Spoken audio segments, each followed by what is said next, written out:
قرآن مجید کا 20واں پارہ ہے اور سورہ نمل کی آیات ابھی چل رہی ہیں۔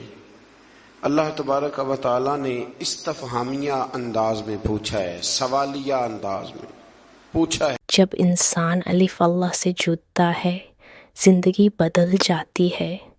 آپ دیکھ رہے ہیں الف اللہ اور انسان، پیر اجمل رضا قدری کے بیانات کے ساتھ۔ سب انسانوں سے امن خلق السماوات والارض، فرمایا بتاؤ زمین اور آسمان کا خالق کون ہے؟ پھر ارشاد فرمایا کہ بتاؤ کہ آسمان سے بارش برسا کر بارونق باغات کس نے اگائے؟ اللہ۔ پھر ارشاد فرمایا کہ زمین کو کس نے مقام قرار بنایا؟ پھر فرمایا اس کے بیچ دریا جاری کیے، اور پھر لنگر کی صورت میں، میخوں کی صورت میں، قلوں کی صورت میں اللہ نے اس میں پہاڑ نصب فرمائے۔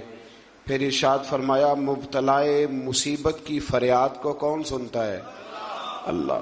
اور فرمایا اس کے دکھوں کا مداوع کون کرتا ہے؟ اللہ۔ فرمایا خشکی اور سمندر کی ظلمتوں میں راہ کون دکھاتا ہے؟ اللہ۔ پھر ارشاد فرمایا بارش کی نوید بنا کے ٹھنڈی ہوائیں کون چلاتا ہے؟ یہ قرآن مجید میں رب فرما رہا ہے۔ وہ کون ہے تمہارے لیے جو بارش کی خوشخبری دے کے پھر تمہیں بارش ہو کے گزر گئی پر ٹھنڈی ہوائیں پھر بھی جاری ہیں؟ فرمایا ابتداء مخلوق کو کون پیدا کرتا ہے اور دوبارہ کون زندہ کرے گا؟ اللہ۔ فرمایا زمین و آسمان کی مخلوق کو روزی کون دیتا ہے؟ اللہ۔ اور پھر فرمایا یہ سارے سوالات اٹھانے کے بعد اللہ عز و جل نے انسان کی عقل سلیم سے سوال کیا کہ اللہ معبود برحق کے سوا یہ سب کام کرنے والا کوئی اور ہے؟ اور اس سوال کو قرآن نے بار بار دہرایا تاکہ عقل کے اندھے انسانوں کا ضمیر جاگ اٹھے اور وہ حق تبارک و تعالیٰ کی جلالت قدرت کو تسلیم کر لیں۔ اس مقام پر بھی قرآن فرماتا ہے کہ اے انسان زمین میں چل پھر کے دیکھ لو کہ باغی قومیں جو تھیں پھر میں نے ان کا کیا حال کیا اور وہ کس انجام سے دوچار ہوئی۔ یہ بھی فرمایا کہ آسمانوں زمینوں میں جو کچھ بھی چھپا ہوا ہے وہ تمہارے نزدیک چھپا ہوا ہے پر رب کے قریب لوح محفوظ پہ لکھا ہوا ہے، وہاں لکھا ہوا ہے سارا کچھ۔ انسان کو یہ سمجھنا چاہیے وہ یارو جو بندہ مشکل وقت میں ایک دفعہ قرضہ ادا کر دے وہ محسن بن جاتا ہے، ساری زندگی اس کا احسان نہیں اترتا۔ تو جو رب سارا کچھ عطا کرے اس کے احسان کی طرف توجہ ہی نہ جائے انسان کی، اسے سمجھنا چاہیے۔ آیت نمبر 80 میں اللہ تعالیٰ نے فرمایا کہ بے شک آپ مردوں کو نہیں سناتے اور نہ ہی بہروں کو اپنی پکار سناتے جب وہ پیٹ پھیر کر جا رہے ہیں۔ مزید فرمایا کہ آپ تو صرف ان لوگوں کو سناتے ہیں جو ہماری آیات پر ایمان لے۔ اس کا کیا مطلب ہوا کہ آپ ان کو نہیں سناتے؟ حالانکہ حضور تو سب کو سناتے تھے۔ فرمایا ان کو نہیں آپ سناتے، آپ صرف ان کو سناتے ہیں جو ہماری آیات پر۔ اس کا کیا مطلب ہوا؟ اس کا مطلب ہوا کہ کافر آپ کی بات سنتے ہیں تو پر سمجھنے کی کوشش نہیں کرتے۔ کچھ لوگ اخذ نہیں نہ کرنا چاہتے، اپنا آپ بدلنا نہیں چاہتے، تو ان کے سامنے آپ سارا کچھ بھی رکھ دیں جب وہ تبدیل ہی نہیں ہونا چاہتے۔ یہاں سے کچھ لوگ کہہ دیتے ہیں کہ جناب مردوں کا قبروں میں سننا ثابت نہیں، حالانکہ مردوں کا قبروں میں سننا تو حدیث پاک سے ثابت ہے، حدیث پاک سے صحیح بخاری میں موجود ہے۔ حضور نے فرمایا جب تم دفن کر کے واپس آتے ہو تو مردہ تو تمہارے قدموں کی آہٹ بھی سنتا ہے۔ تو اس سے مراد یہ نہیں کہ مردے نہیں سنتے، بلکہ مردے سنتے ہیں، اللہ تبارک و تعالیٰ کی دی ہوئی توفیق سے وہ سنتے ہیں۔ اسی طرح سے پھر آگے اللہ تعالیٰ نے قیامت کے قریب ہونے والے کچھ واقعات کا ذکر فرمایا۔ پھر آیت نمبر 87 میں سور پھونکے جانے اور اس کے نتیجے میں پیدا ہونے والی گھبراہٹ کا ذکر ہے، اور نیکوں کاروں کا قیامت کے دن گھبراہٹ سے محفوظ ہونے کا ذکر بھی اللہ نے اسی جگہ فرمایا۔ ایک سور پھونکی جائے گی، حضرت اسرافیل سور پھونکیں گے، وہ ایک ایسی آواز نکالیں گے جس سے سارے لوگ مر جائیں گے، پھر وہ دوبارہ وہی آواز نکالیں گے تو دوبارہ اللہ تعالیٰ سب کو زندگی عطا فرما دے گا۔ اس کو سور پھونکنا کہتے ہیں۔ اس سے پھر آگے سورہ قصص شروع ہوتی ہے۔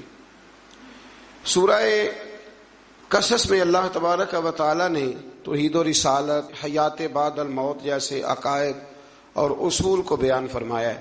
حضرت موسیٰ علیہ السلام کی ولادت سے لے کر تورات عطا فرمانے تک کا تفصیلی بیان پھر اللہ نے یہاں فرمایا۔ کتنی جگہ پہ آپ پڑھ رہے ہیں؟ غالباً ہر پارے میں ذکر ہے میری معلومات کے مطابق۔ تو اس کا مطلب ہے حضرت موسیٰ کلیم اللہ کو بڑے ہی پیارے ہیں، یہ پیغمبر رب کریم کو۔ لیکن جس جگہ بھی ہم یہ تذکرہ پڑھتے ہیں ایک علیحدہ انداز میں ہے، ایک نئے انداز میں، ایک نئے ذوق کے ساتھ۔ یہاں بھی اللہ تعالیٰ نے ایک نئے انداز میں اس واقعے کا ذکر فرمایا ہے۔ وہ ساری تفصیل بھی ہے جو پیچھے آیات کے اندر ہم نے دیکھی تھی کہ حضرت موسیٰ علیہ السلام پیدا ہوئے، پھر ان کی والدہ نے انہیں صندوق میں ڈال کر دریا میں بہایا، پھر جس طرح ان کی ہمشیرہ نے ان کا خیال رکھا، پھر اللہ نے انہی کی ماں کو انہیں دودھ پلانے کی توفیق عطا فرمائی۔ اس سے تھوڑی سی تفصیل اور آگے ہے سورہ قصص کے اندر، اس کی تھوڑی اور ڈیٹیل اللہ تبارک و تعالی نے بیان فرمائی ہے۔ وہ اس طرح کہ حضرت موسیٰ پھر فرعون کے گھر میں پلنے لگے، اور جب جوان ہو گئے تو فرعون کے ہاں جو ظلم ہوتا تھا حضرت موسیٰ اس پر بول پڑتے تھے، جلال فرماتے۔ تو فرعون پھر ناراض رہنے لگا، یہاں تک کہ اس نے آپ کو نکال دیا، آپ تشریف لے گئے وہاں سے۔ تو حضرت موسیٰ ایک دن شام کے وقت دوبارہ آئے بستی میں، لوگ سوئے ہوئے تھے۔ تو دو آدمی، ایک بنی اسرائیل میں سے اور ایک فرعون کی اپنی قوم میں سے، وہ دونوں آپس میں جھگڑ رہے تھے۔ لیکن وہ جو حضرت موسیٰ کی بنی اسرائیل کی قوم کا شخص تھا، اس پر وہ قبطی، وہ جو فرعون کے قریبی لوگوں میں سے تھا، وہ ظلم کر رہا تھا اور بوجھ اٹھانے کی بات کر رہا تھا۔ اب اس نے حضرت موسیٰ کو پکارا کہ یہ دیکھے میرے ساتھ کس طرح کی بات کر رہا ہے۔ تو حضرت موسیٰ کا ارادہ بھی نہیں تھا، آپ نے بس اس کو سمجھایا، پر کچھ لوگوں کو سمجھ، تو حضرت موسیٰ نے پھر ایک مکہ مارا، ایک گھونسا مارا، صرف ایک ہی۔ یہ کئی تگڑے اور دلیر اس طرح کے بھی ہوتے ہیں کہ گھونسا ایک بھی برداشت نہیں کرتے۔ وہ ایک مارا، آدمی دھڑام سے زمین پہ گرا اور ماری گیا۔ حضرت موسیٰ کا ارادہ نہیں تھا، لیکن وہ مر گیا۔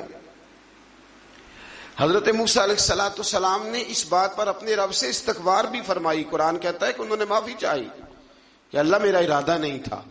بہرحال اگلے دن نا حضرت موسیٰ دوبارہ آئے۔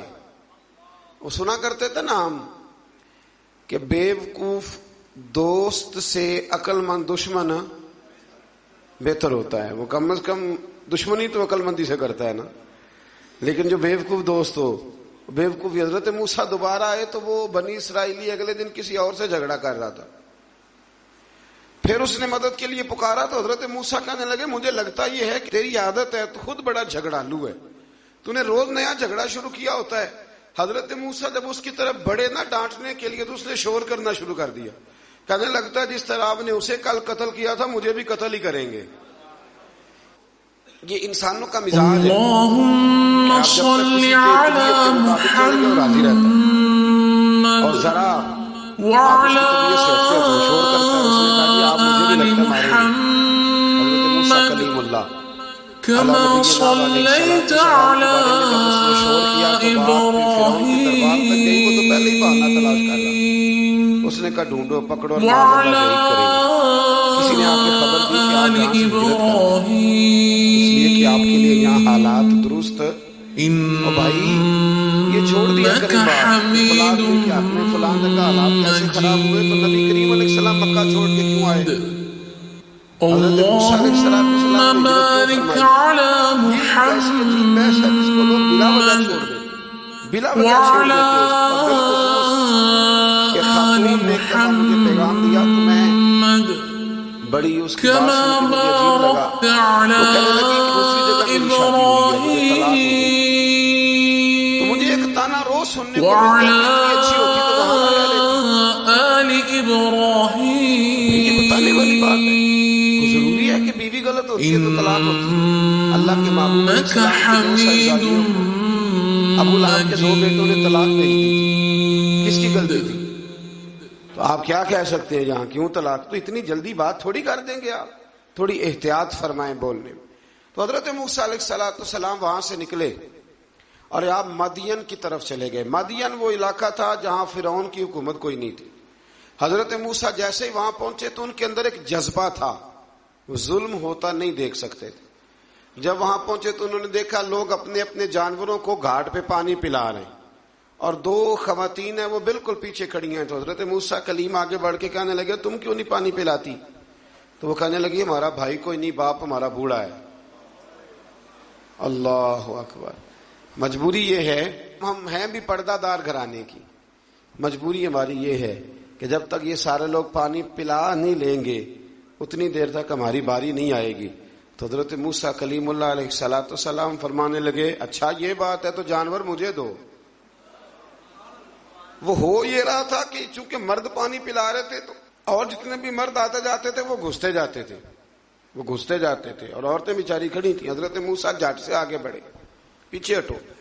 ان 2 خواتین پاک باز عورتوں کے جانوروں کو پانی پلایا اور پھر آپ دوبارہ وہیں بیٹھ گئے. وہ بیویاں جلدی جلدی گھر گئیں, جا کے اپنے والد سے کہنے لگی ابا جی کمال ہو گیا, اس بستی میں ایک ایسا آدمی ملا ہے جو عورتوں کی طرف دیکھتا ہے تو نیکی کرنے کے لیے آگے بڑھتا ہے, جو مجبور اور بے کس کے لیے اچھے جذبات رکھتا ہے. فرمایا جلدی لاؤ.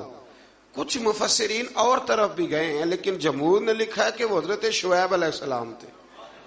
حضرت شعیب نے گھر بلایا, اپنی ایک بیٹی کو بھیجا, فرمایا بیٹے بلا کے لاؤ. وہ جب گھر آئے تو آپ فرمانے لگے آپ میرے ساتھ اجرت طے کر لیں, 8 سال یا 10 سال آپ میری بکریوں کو چرائیں, میرے گھر میں رہیں. اور پھر فوراً ہی فرمانے لگے اگر آپ ہمارے گھر میں رہیں گے دیکھ بھال کریں گے تو میں اپنی ایک بیٹی کا نکاح بھی آپ کے ساتھ کر دوں گا. تو 8 سے 10 سال حضرت موسیٰ نے وہاں قیام فرمایا. اور پھر جب آپ کا نکاح ہو گیا تو آپ اپنی بیوی کو لے کے مصر کی جانب جا رہے تھے. تو رستے میں نا ٹھنڈ زیادہ ہو گئی تو اپنی زوجہ سے کہنے لگے وہاں آگ جل رہی ہے, میں تیرے لیے آگ لے کے آتا ہوں تاکہ تو تاپ سکے, گرمی حاصل کر سکے. وہاں گئے تو درخت سے آواز آئی موسیٰ میں تیرا رب ہوں. درخت سے آواز آئی موسیٰ میں تیرا رب ہوں. اور حضرت موسیٰ کلیم اللہ کو وہاں وحی آنی شروع ہوئی. وہاں وہیں اللہ تعالیٰ نے انہیں وہ عصا عطا فرمایا جو پھر بعد میں اژدہا بنتا تھا. رب کریم نے وہیں حضرت موسیٰ کلیم کو وہیں ید بیضا عطا فرمایا. اپنا ہاتھ گریبان میں ڈال کے نکالتے تھے تو چاند اور سورج کی طرح روشنی دیا کرتا تھا. ید بیضا لیے بیٹھے ہیں اپنی. میں کبھی کبھی کہا کرتا ہوں کہ مولا کے دینے کے انداز بڑے انوکھے ہیں. بھائی یوسف کو کنویں میں پھینکتے ہیں تو اللہ مصر کا حکمران بنا دیتا ہے. فرعون تکلیف دیتا ہے, بظاہر حضرت موسیٰ کو دیش سے نکالتا ہے تو اللہ تبارک و تعالیٰ انہیں نبوت کی دولت عطا کر دیتا ہے. تو یہ اللہ تبارک و تعالیٰ کی تقسیم ہے نا جی. اور مولا کے دینے کے انداز انوکھے ہیں, نرالے ہیں, بے نیاز ہے نا. جب دیتا ہے تو پھر کمال ہی کرتا ہے. تو پھر حضرت موسیٰ وہاں سے واپس آئے اور آ کر کے آپ نے دوبارہ وہ سارا نظام زندگی شروع فرمایا. پھر اس سے آگے آیت نمبر 44 میں فرمایا اگر تمہیں اس کتاب میں شک ہو تو تم اس سے زیادہ ہدایت والی کتاب اللہ کے پاس سے لے آؤ. اور سرکار دو عالم صلی اللہ تعالی علیہ وسلم کو تسلی دی کہ یہ لوگ اس لیے آپ کی پیروی نہیں کرتے کیونکہ یہ اپنی خواہشات کی پیروی کرتے. غلامی ایک کی ہوتی ہے, اور جو 2 گھروں کا مہمان ہو بھوکا ہی رہتا ہے. ایک کی غلامی, یا خواہشات کی غلامی کرے گا یا مصطفیٰ کریم کی غلامی کرے گا. وہ ختم ہو گئی بات. اگر آپ کہتے ہیں کہ میری جوانی میری مرضی سے گزرے, میری جیب میں پیسے ہیں میں جو مرضی کروں, تو پھر مرضی کے غلام ہیں آپ. غلام ہیں پر خواہشات نفسانیہ کے. لیکن پیسہ جیب میں ہو, اٹھتی جوانی ہو, اللہ نے سارا کچھ دیا ہو اور پھر بھی نظر میں حیا ہو, تو اس کا مطلب ہے کہ طاقت ہے پر یہ غلام محمد عربی کا ہے, یہ غلام رسول کائنات کا ہے, یہ نبی کریم کا غلام ہے. یہ چیزیں موجود ہوں تو پھر اس کا معنی یہ ہے کہ غلامی کسی اور کی ہے. اب میری نگاہوں میں جچتا نہیں کوئی, اس لیے کہ جیسے میرے محبوب ہیں ایسا نہیں کوئی. تو اس لیے یاد رکھیں کہ اللہ فرماتا ہے محبوب یہ تیری غلامی اس لیے نہیں کرتے کہ یہ کس کی غلامی کرتے ہیں. میں اکثر یہ کہا کرتا ہوں کہ ہمیں وہ والی صورت پسند ہونی چاہیے جو نبی پاک کو پسند ہے. وہ والے کپڑے پسند ہونے چاہیے نا جو حضور کو پسند ہے، وہ والا طور طریقہ پسند ہونا چاہیے جو نبی پاک کو پسند ہے. یہاں سب کی اپنی اپنی پسند ہے. کسی کو بڑی مونچھیں پسند ہیں، کس کو بغیر مونچھوں داڑھی کے پسند ہے. یہ کیا ہے بھئی؟ ہم تو غلام ہیں، تو غلام تو غلامی کرتا ہے، ختم ہو گئی بات. اس نے تو غلامی کرنی، اس کا کام ہی غلامی کرنا. وہ نہیں رہ سکتا اپنے آقا کی محبت کے بغیر. اور ویسے بھی جو غلامی کے بغیر رہے، دوست کے بغیر رہے، وہ کیا کسی درویش نے کہا تھا، کپڑے پھٹے تے لگے تروپے تے دل پھٹیا کہ نسینا، سجنا بعد محمد بخشا کی مرنا تے کی جینا. آپ یہ دیکھیں کہ آپ بغیر حضور کیا وقت گزار رہے ہیں، بغیر غلامی کے. تو آپ کا تو طرز زندگی وہ ہونا چاہیے جس سے خوشبو آئے رسول کریم کی صلی اللہ، اس سے خوشبو آتی ہے، اس سے لطف آتا ہے، اس سے ذائقہ نصیب ہوتا ہے، اس سے برکت نصیب ہوتی ہے، اس سے جو ہے نا وہ توانائی نصیب ہوتی. کئی دفعہ بڑی خوشی ہوتی ہے. مجھے ایک صاحب، دو صاحب، چار، مجھے جب 20 سینکڑوں لوگ ملے اور آہستہ آہستہ ایک عجیب سی لذت پیدا ہوئی جب مجھ سے آ کے کوئی پوچھتا ہے نا کہ اعلیٰ حضرت فاضل بریلوی نے فلانی بات لکھی ہے، مفتی اعظم نے یہ بات کہی ہے. میرا دل بڑا راضی ہوتا ہے کہ اس کا مطلب ہے کہ ہمارے بزرگوں کا نام ہمارے ساتھ جڑا ہوا ہے. کوئی سوال کرتا ہے، کوئی کہتا ہے. دیکھیں نا، میرے ایک دوست ہیں تو ان کے والد پیر بھائی ہیں، مرید ہیں، تو ان کا ابا شکایت لے کے آیا اور بڑے اس نے سخت سست جملے کہہ دیتے ہیں نا جی استاد کو، جی آپ کے پاس کیا سیکھا. حالانکہ استاد کے پاس بھی جواب ہوتا ہے کہ میرے پاس تو آیا 22 سال کے بعد، تو آپ نے 22 سالوں میں کیا سکھایا ہے، یہ بھی تو جواب ہوتا ہے نا. لیکن نہیں دیا جاتا. اس نے بڑی شکایتیں لگائی ہوں، میں نے ساری ہنس کے سنی. میں ہنستا رہا تو مجھے کہنے لگے پیر صاحب میں شکایتیں کر رہا ہوں، آپ ہنس رہے ہیں. تو میں نے کہا کہ مجھے بڑی خوشی ہے، آپ میرے پاس اس لیے آئے ہیں کہ آپ نے مناسب سمجھا ہے. دیکھیں نا، بچوں کا علامہ شکایت کوئی ان کے باپ کو جا کے لگاتا ہے یا ان کی ماں کو جا کے لگاتا ہے. اس کا مطلب ہے کہ کائنات ان کا اور میرا رشتہ سمجھتی ہے. پھر بڑی جلدی لوگ کہتے ہیں میرا جی کوئی تعلق نہیں، میرے پاس تو 1.5 گھنٹہ آتا ہے. بھائی 1.5 گھنٹہ کیا، 10 منٹ بھی ہے، رشتہ تو رشتہ ہی ہوتا ہے. یہ کیا بات ہوئی؟ اب میں آگے جانا نہیں چاہ رہا، ورنہ مجھے مزہ آنے لگ گیا اس موضوع کا. میں آگے جانا نہیں چاہ رہا. ایک صحابی تھے، حضور کو ہنسایا کرتے تھے. ایک دن غلطی سے شراب پی بیٹھے، آ کے پتہ چل گیا شراب پیا. حضور نے فرمایا لے جاؤ ستون کے ساتھ 80 کوڑے مارو، 70 کوڑے مارو. صحابہ کوڑے مار رہے ہیں تو حضور بے-چینی کے ساتھ ٹہل رہے ہیں. تو ایک صحابی نے کہا حضور اس نے تو شراب پی ہے اور اس پہ حد لگی ہے تو آپ بے-چینی سے ٹہل رہے ہیں. حضور فرمانے لگے غلطی ہو گئی تو کیا ہوا، اللہ سے بھی پیار کرتا ہے، اللہ کے رسول سے بھی پیار کرتا ہے. اب یہ کیا بات ہوئی کہ ہم اپنا کہنا ہی چھوڑ دیں؟ یہ کہ جے کر یار دے نام دا ملے مینا، انہوں چولی پا لئیے پنجے سٹیے نا، تے یہ کر یار دے نام دی ملے سولی، تے چوٹا چوٹ لئیے پیشانٹیے نا. یہ کیا بات ہوئی؟ کہ یہ خواہشات کی پیروی کرتے ہیں تو محبوب ایک کی غلامی ہوگی، یا تیری کریں گے یا خواہشات کی کریں گے. تو اپنی ساری خواہشات ختم کر دے، ختم. غلامی نام ہی اس کا کہ اپنی کوئی خواہش نہ رہے. رنگے چمن پسند نہ پھولوں کی بو پسند، ہم کو ہے وہ پسند جسے آئے تو پسند. تو اس لیے نکل آئیں اس راستے. یہ بڑا سوکھا حل ہے زندگی مزے سے گزارنے، زندگی لطف کے ساتھ گزارنے کا بڑا آسان اور بڑا پیارا اور بڑا میٹھا حل. اللہ سمجھنے کی توفیق عطا فرمائے. آیت نمبر 52 آیت نمبر 52 میں نجاشی کے دربار سے آئے ہوئے وفد کے قبول اسلام اور ابو جہل کی اس کے ساتھ بدتمیزی کا ذکر کیا گیا.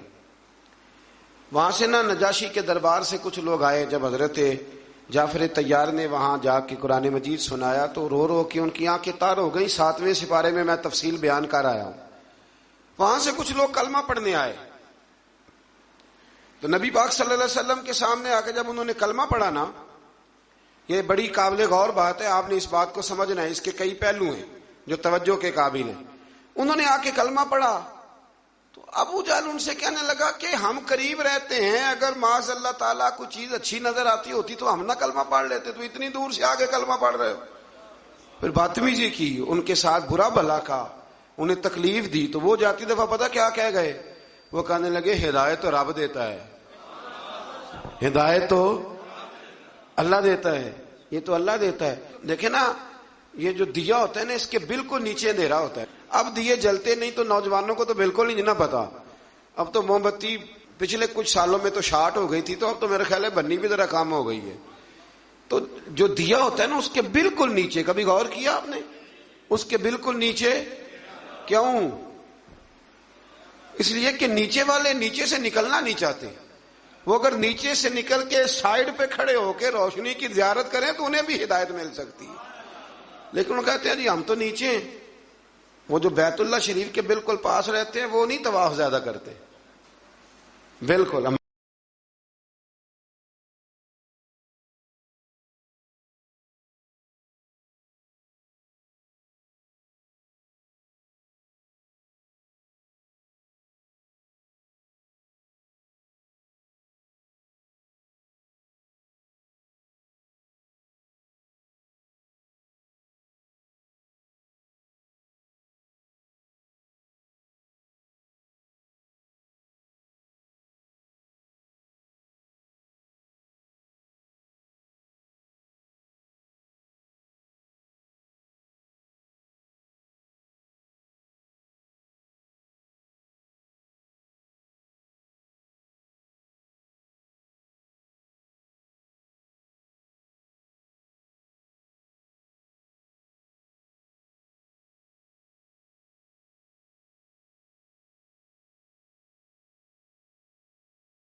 ہمارے یہاں شہر کے ایک سنگی ہیں تو بالکل زمزم ہوٹل میں کلاک ٹاور میں کام کرتے ہیں.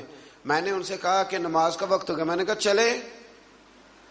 کہنے لگا جی ہم ذرا کم جاتے ہیں, آپ دور سے آئے ہیں تو آپ کو موقع زیادہ دینا چاہتے ہیں. تو ابو جہل نے مذاق اڑایا ان لوگوں کا. تو رب کریم نے ان آیات میں اس بات کا ذکر, اور یہ یاد رکھیں بڑی دور سے آئے تھے, بڑی دور سے ویسے کر لی, بڑی دور سے آئے. اللہ اکبر. اور جھلک دیکھے بغیر گئے پر مصطفیٰ کریم نے جھولی بھر کے عطا فرمایا. اور عبداللہ بن ابی سلول منافق ساری زندگی پیچھے نمازیں پڑھتا رہا پر منافق کا منافق مر گیا. بارش برستی رہتی ہے لیکن زمین کا بھی تو زرخیز ہونا شرط ہے نا, تو زمین بھی زرخیز ہونی چاہیے. اللہ سمجھنے کی توفیق عطا فرمائے. پھر اس طرح اللہ تبارک و تعالی نے آیت نمبر 57 سے کفار مکہ نے رسول اللہ صلی اللہ علیہ وسلم سے جو کہا کہ اگر ہم آپ کے ساتھ ہدایت کی پیروی کریں تو ہم اپنے ملک سے اچک لیے جائیں گے, لوگ تو پھر ہمیں چھوڑیں گے نہیں, اس وطن سے لوگ نکال دیں گے. آج بھی حکمران کہتے نہیں دنیا کے ساتھ نہیں جینا, اسلام نافذ کر دیں گے تو پھر دنیا کیا کہے گی؟ بھئی دنیا کی دیکھنی ہے کہ اللہ رسول کی دیکھنی ہے؟ بولی انہوں نے بھی کہنے لگے پھر تو دنیا ہمیں اچک کر لے جائے گی, یعنی موجودہ فوائد سے محروم ہو جائیں گے. اللہ تعالیٰ نے فرمایا کیا ہم نے ان کو اپنے حرم میں آباد نہیں کیا؟ جو امن والا ہے اس کی طرف ہمارے دیے ہوئے ہر قسم کے پھل لائے جاتے, لیکن ان میں سے اکثر لوگ نہیں جانتے. یعنی اسلام کی برکت سے دنیاوی نعمتیں چھن نہیں جائیں گی بلکہ اللہ تعالیٰ اس میں اضافہ فرما دے گا. دین کی برکت سے اضافہ ہی ہوتا ہے. وہ ابو جہل اس وقت کہتا تھا کہ اگر کلمہ پڑھ لیں گے تو پھر ہمارا کیا بنے گا. تو آج مکے کا کیا حال ہے؟ آج مکے کا کیا حال ہے؟ دنیا کی بہت کم فصل اور سبزی وہاں ہوتی ہے, ہوتی کم ہے پر ملتی ساری ہے. جو کہیں سے نہیں ملتی وہ وہاں سے ملتی ہے. دودھ پینا تو فریش, لسی پینی ہے تو ہمارے صاحب ایک حاجی صاحب تھے درویش, تو لسی بڑی پیتے تھے. تو حج کے لیے ہم لوگ حاضر ہوئے تو میرے کان میں کہنے لگے میں لسی تو بغیر نہیں بچتا. میں نے کہا چلے اللہ دینے والا ہے. تو پھر اللہ نے لسی بڑی دی, پھر وہ ہم سے ختم نہیں ہوتی تھی. بڑی پیتے تھے پر وہ ختم. آیت نمبر 62 میں قیامت کے دن کفار کو ندا کر کے ان کے معبودان باطلہ کے بارے استفسار کیا گیا ہے کہ کفار کا اپنے معبودوں پر الزام, معبودوں کی بیزاری اور دونوں کی بے بسی.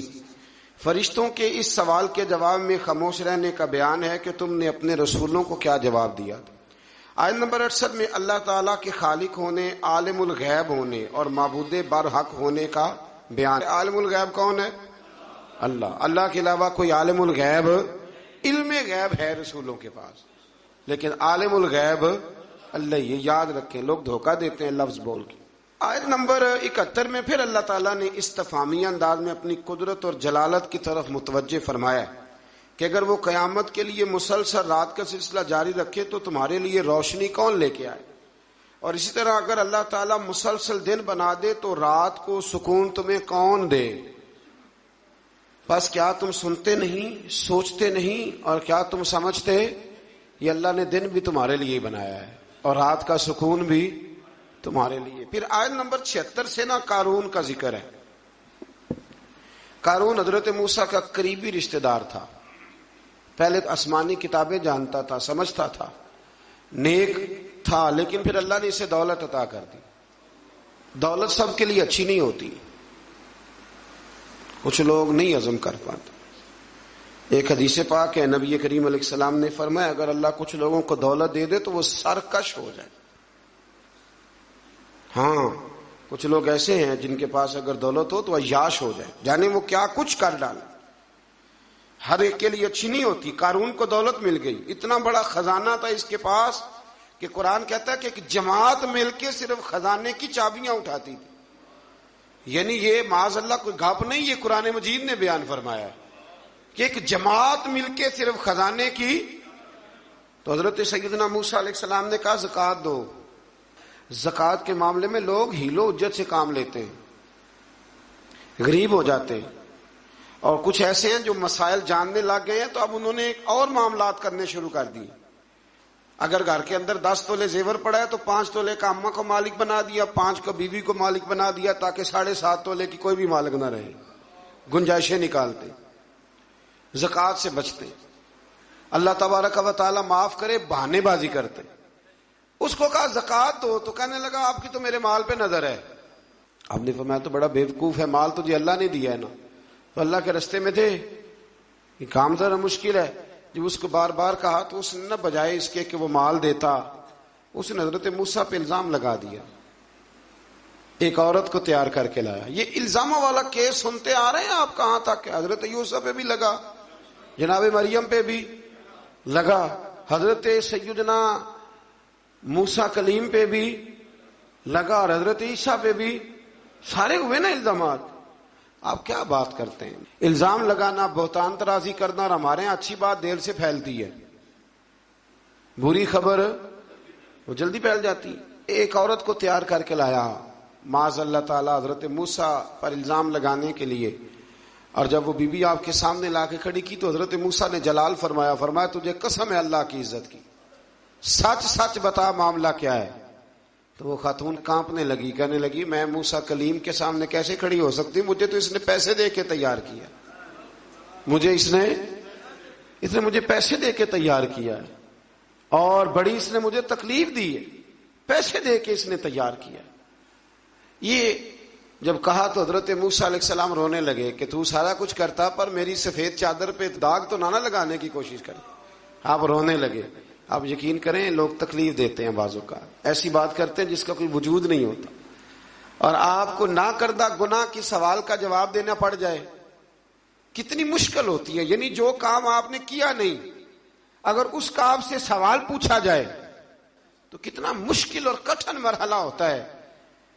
تو یہ کچھ لوگ کر دیتے ہیں لیکن وہ سمجھتے نہیں، کہتے ہیں آپ حوصلہ کریں، آپ درویش ہیں۔ حضرت موسیٰ سے بڑا درویش کون ہوگا؟ کلیم تھے نا اللہ کے، بڑا جگرا ہے نا، لیکن رو پڑے، کہنے لگے تجھے ایسا نہیں کرنا چاہیے، کہنے لگے اللہ اب اسے سزا دے۔ تو رب کریم نے اس کے سارا ساز و سامان سمیت اسے زمین میں دھنسا دیا، وہ زمین میں غرق ہو گیا اپنے خزانے سمیت۔ امام اعظم ابو حنیفہ رحمۃ اللہ تعالی علیہ، کچھ لوگ حسد کرنے لگے تو ایک عورت ایک دفعہ آ گئی، کہنے لگی کوئی مسئلہ پوچھنا ہے۔ یہ بڑا کٹھن سا معاملہ ہوتا ہے، جو آدمی جو کام کر رہا ہوتا ہے وہی روپ دھار لیتے۔ مسئلہ پوچھنے اندر آئی تو باہر سے شور ہو گیا، لوگ آ گئے، کوتوال کو بلا لیا، معاذ اللہ امام صاحب کے پاس بی بی ہے، جیل میں لے گئے، سویرے فیصلہ کریں گے۔ رات کو نا ساری رات امام اعظم نے نماز پڑھی، ساری رات، اور کہنے لگے اللہ اب تو میں بوڑھا ہو گیا ہوں، اس حال میں اب ان سوالوں کا جواب دوں گا. وہ عورت بھی ساتھ بند تھی، اس عمر میں ان سوالوں کے جواب یار بڑا مشکل ہوتا ہے. اللہ اکبر. اس عمر میں امام صاحب رو رہے تھے تو اس عورت کا دل نرم ہو گیا. امام صاحب سے کہنے لگی مجھے غلطی ہو گئی، میں نے پیسے کسی سے پکڑ لیے تھے، حضور آپ تو اللہ کے نیک بندے. امام صاحب کہنے لگے اب ایک نیکی کر، کوتوال سے کہہ کہ مجھے کوئی تکلیف ہے تو میں دوا کھا کے واپس آ جاؤں گی. تو وہ کوتوال تو پہلے ملا ہوا تھا، اس نے اس کو کہا کہ مجھے کوئی تکلیف ہے میں گھر جاتی ہوں، دوا کھا کے واپس. امام صاحب نے سمجھا دیا. وہ گئی تو جو برقع اس نے پہنا ہوا تھا نا، نقاب ساری عورتیں، وہ جا کے نا اس نے امام صاحب کی بیوی کو دیا. امام صاحب نے اس کو سمجھا کے بھیجا تھا، وہ برقع گھر لے گئی اور جا کے زوجہ کو ساری بات سنائی. وہ دوائی کھانے گھر چلی گئی اور زوجہ برقع پہن کے تھانے آ گئی. سویرے قاضی کے سامنے پیش ہوئے تو کہنے لگا جی آپ اتنے بزرگ ہو کے، عالم ہو کے، بیوی کے ساتھ اکیلے. فرمایا میری بیوی ہے تو میں نے اکیلے ہی ہونا تھا اس کے ساتھ، اور کس نے ہونا تھا؟ جناب آپ کی بیوی. فرمایا بلاؤ میرے سسر کو، اور بلاؤ محلے کی 10-12 عورتوں کو بھی دیکھ لیں. انہوں نے دیکھا تو امام صاحب کی بیوی نکل آئی. وہ جتنے تھے نا الزام لگانے والے، وہ اب غور سے دیکھ رہے تھے. تو ایک کہنے لگا امام صاحب سے یہ کیا ہوا؟ فرمایا قرآن ہے وَتُعِزُّ مَن تَشَاءُ وَتُذِلُّ مَن تَشَاءُ. یہ قرآن ہے، ہونا کیا تھا؟ رب نے اپنا وعدہ سچا کر کے دکھایا ہے. تو اس نے بھی الزام لگایا اور پھر سزا یہ ملی کہ وہ ہمیشہ کے لیے زمین میں دھنستا. دولت کون دیتا ہے؟ اللہ ہی دیتا ہے نا. تو اگر اللہ کہے تھوڑی سی واپس بھی کرو، بندیاں دے خرچے ود جاندے نے، تھوڑی سی واپس مانگ لے تو ہاتھ تنگ ہو جاتا ہے. بھائی لیتے وقت تو تنگ نہیں ہوتا. کبھی کسی نے کہا نہیں چاہیے، ہاتھ بڑا کھلا ہے، کشادہ ہے، واپس کرنے کی بات آتی ہے تو تنگ دستی یا تو بڑی مجبوری ہے. جی مالاں والے سخی نہیں ہوندے تے سخیاں کول مال نہیں ہوندا.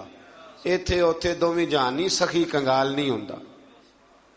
پھر اللہ تبارک و تعالیٰ نے آیت نمبر 83 میں فرمایا کہ یہ آخرت کا گھر ہم نے ان کے لیے مقدر کرتے ہیں جو زمین میں نہ تو تکبر کرتے ہیں نہ فساد کرتے ہیں. اچھا انجام صرف پرہیزگاروں کے لیے ہوتا ہے. اگلی آیت کا مفہوم یہ ہے کہ ہر ایک اپنے اچھے یا برے اعمال کی جزا یا سزا پائے گا. اس کے آگے پھر سورہ عنکبوت شروع ہوتی ہے. اس صورت میں اللہ تبارک و تعالی نے بہت سارے توحید کے دلائل بھی بیان فرمائے اور بھی کئی اہم چیزوں کی طرف توجہ اپنے بندوں کی دلائی ہے. آیت نمبر 8 میں اللہ تعالیٰ نے حکم فرمایا کہ اپنے ماں باپ کے ساتھ نیک سلوک کرو، لیکن یہاں مضمون ذرا الگ کر دیا. اللہ تعالیٰ نے مضمون ذرا الگ کر دیا. اپنے ماں باپ کے ساتھ نیک سلوک کرو اور ان کی اطاعت کی حدود بھی مقرر کر دی. فرمایا اگر وہ تمہیں شرک پر مائل کرنا چاہیں تو گناہ کے کاموں میں ماں باپ کی اطاعت واجب نہیں ہے. اماں کہے داڑھی منڈوا دو تو بات ماننی ناجائز ہے. ہاں ابا کہہ دے نماز نہ پڑھو تو یہ بات ماننی جائز نہیں ہے، یہ غلط ہے. اللہ نے یہاں حد بندی کر دی کہ تم نے حدود شریعت کے اندر ماں باپ کی فرما برداری کرنی. حدود شریعت کے اندر اگر ماں باپ غیر شرعی حکم دیں گے، یہ انوکھا مضمون اور یہ بیان میرے اللہ نے فرمایا ہے، حد بندی کر دی. اگر وہ ناجائز حکم دیں گے تو وہ تسلیم. حضرت سعد بن نبی وقاص فرمایا کرتے تھے آیت میرے بارے میں آئی ہے، فرمانے لگے میں نے کلمہ پڑھا تو میری اماں نے بھوک ہڑتال کر دی. کہنے لگی جب تک تو کلمہ نہیں چھوڑے گا میں روٹی نہیں کھاؤں گی. اور پھر وہ کہنے لگی کہ میں مر جاؤں گی اور پھر زارا زمانہ تجھے کہے گا وہ جا رہا ہے ماں کا قاتل، وہ جا رہا ہے ماں کا قاتل، وہ جا رہا ہے ماں کا قاتل. بار بار پھر لوگ تجھے یہی کہیں گے. تو میں نے اس دن روٹی کھانی ہے جس دن تو کلمہ چھوڑ دے گا. تو حضرت سعد بن ابی وقاص کہتے ہیں میں ایک دن اپنی اماں کے سامنے کھڑا ہو گیا. میں نے کہا اماں میں نے تیری ساری زندگی خدمت کی، کوئی نافرمانی تو نہیں کی؟ کہا نہیں. تو کہا اماں تو یہ بھی جانتی ہے کہ میں جو فیصلہ کرتا ہوں اٹل ہی کرتا ہوں؟ کہا ہاں. فرمایا اماں پھر سن لے، تیری ایک جان ہے نا، اگر 1000 بھی ہو اور ایک ایک کر کے سارے نکل جائے تو پھر بھی میں محمد عربی کا کلمہ کوئی نہیں چھوڑوں. کلمہ نہیں چھوٹتا. ماں چھوٹ جائے گی پر کلمہ وہ نہیں چھوٹتا. وہ بات ہو چکی ہے، وہ معاملہ طے ہو گیا. لہذا تو کھانا کھانا ہے تو کھا، نہیں کھانا تو نہ کھا. کہتے میں گھر سے باہر چلا گیا یہ بات کر کے واپس آیا تو اماں روٹی کھا رہی تھی. تو محلے کی بیویاں کہنے لگی اب تجھے کیا ہوا؟ کہنے لگی میرا بچہ باتوں کا بڑا پکا ہے, مجھے پتا ہے جو کہہ رہا ہے بالکل ٹھیک کہہ رہا ہے. یہ جو بچے کہتے ہیں نا میری اماں نہیں مانتی, مجھے ویسے ان بچوں پہ بھی شک ہے.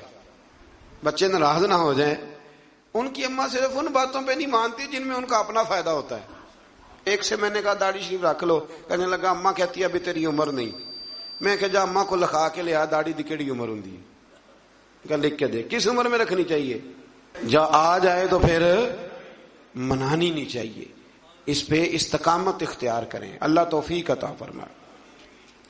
پھر اللہ تبارک و تعالی نے اس سے آگے بڑھ کے پھر اسی طریقے سے دوبارہ حضرت ابراہیم علیہ السلام کی قوم کا ذکر کیا ہے. پھر آیت نمبر 26 میں لوط, اسحاق اور یعقوب علیہم السلام کا ذکر ہے کہ کس طرح کر کے وہ لوگ غیر فطری طریقے سے اپنی خواہشات کو پوری کرتے تھے.